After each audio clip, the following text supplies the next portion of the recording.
گناہ سرشخ ضرب گرز سے یا شاہدی پناہ کروٹ بھی اب لے نہیں سکتا ہے خیر خواہ کروٹ بھی اب لے نہیں سکتا ہے خیر خواہ دکھتے ہیں بولنے میں جراحت پھٹے ہوئے دیکھے حضور میرے بازو کٹے ہوئے دیکھے حضور میرے بازو کٹے ہوئے یہ سن کے اس دلیر نے ایک سرد آہ کی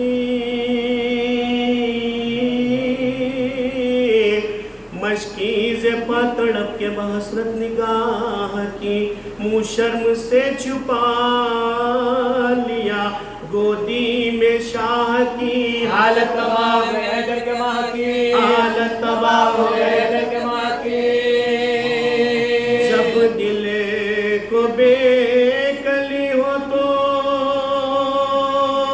کس طرح کل پڑے زانو بچے کیا بچہ تو نکل پڑے زانو بچے کیا بچہ تو نکل پڑے فرمایا شہر نے کس لیے روتے ہو زار زار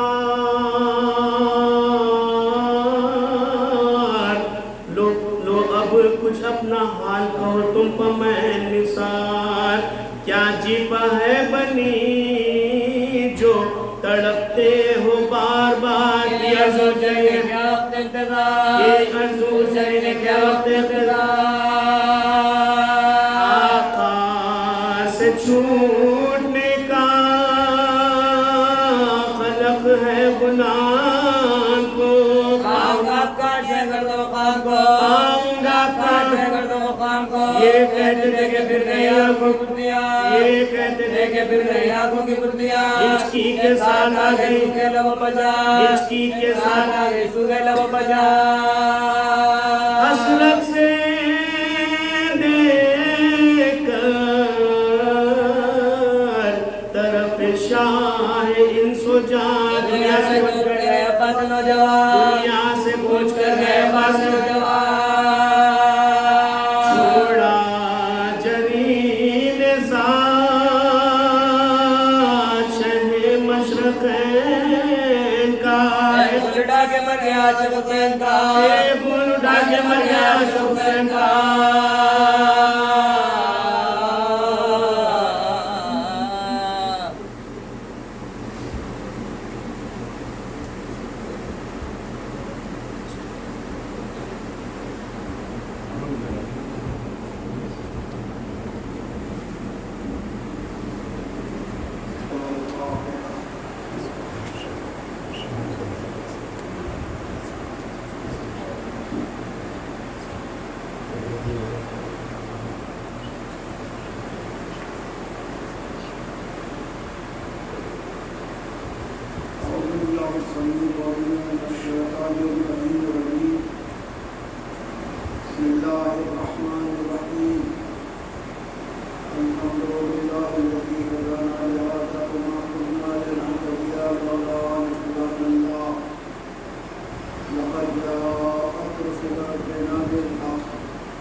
اور 56 آیت ہے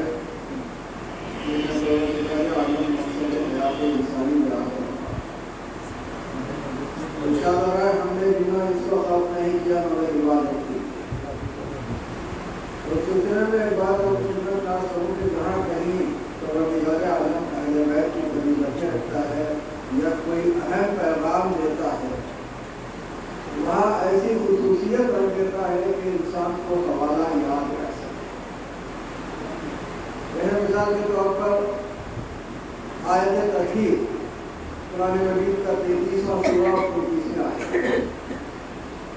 آیت ولایت 5واں سورہ 55ویں آیت. دیکھیے یہ ایسے عادات ہیں جو انسان کے ذہن میں رہ سکتے ہیں. اسی طرح ایک مرتبہ کسی نے مجھ سے پوچھ لیا تھا کہ قرآن مجید میں 17 رکعت کہاں ہے. اس وقت میں نے کہہ دیا کہ ہر چیز قرآن مجید میں موجود نہیں ہے، مجمل ہے قرآن مجید اور اس کی تشریح جو ہے رسالۃ پاک کرتے ہیں. لیکن بعد میں جب میں نے غور کیا تو قرآن مجید دعوت فکر دے رہا بلا يتدبرون القرآن، قرآن میں تدبر کیوں نہیں ہے؟ تو دیکھیے واجب رکعت ہے تو 17، لیکن اگر نوافل کے ساتھ گنا جائے تو 51 رکعت. اسی لیے پروردگار عالم نے اس آیت کو، آیت عبادت کو 51 میں سورے پر رکھا. ذاریات قرآن مجید کا 51واں سورہ اور 51 رکعت واجب اور نوافل ملا کے، اور 56ویں آیت ہے. اگر آپ سارے اعداد جمع کریں 51 کے 5 اور 1 6 اور 56 کے 6 اور 5 11، 11 اور 6 ملا کے 17 ہوگا. تو 17 رکعت اس طرح ظاہر ہو جائے. قرآن مجید میں پروردگار عالم نے جہاں کہیں کوئی اہم پیغام رکھا ہے یا اہل بیت کی فضیلتیں رکھی ہیں، وہاں کوئی نہ کوئی خصوصیت ایسی رکھ دی ہے کہ انسان یقیناً حوالہ جات کو یاد رکھ سکتا ہے.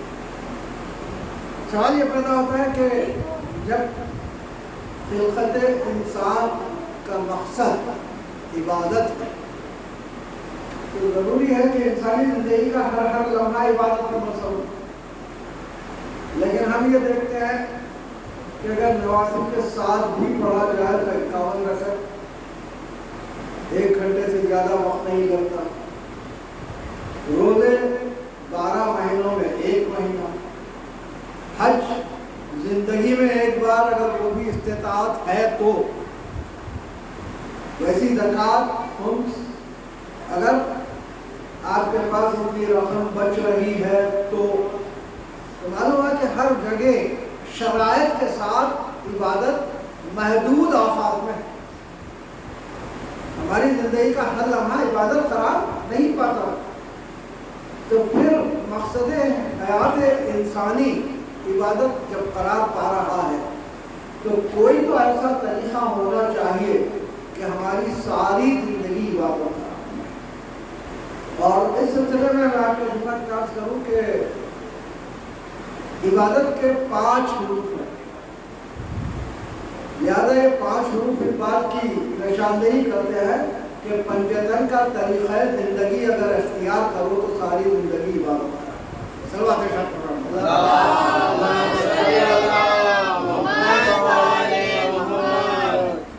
اس سلسلے میں ہمیں ایک روایت ملتی ہے کہ رسالت پاک کی محفل میں ایک مرتبہ ایک چہیتی بیوی کے والد آتے ہیں اور آ کے رسالت پاک سے گفتگو کرتے ہیں، لیکن نظریں علی کے چہرے پر ہیں.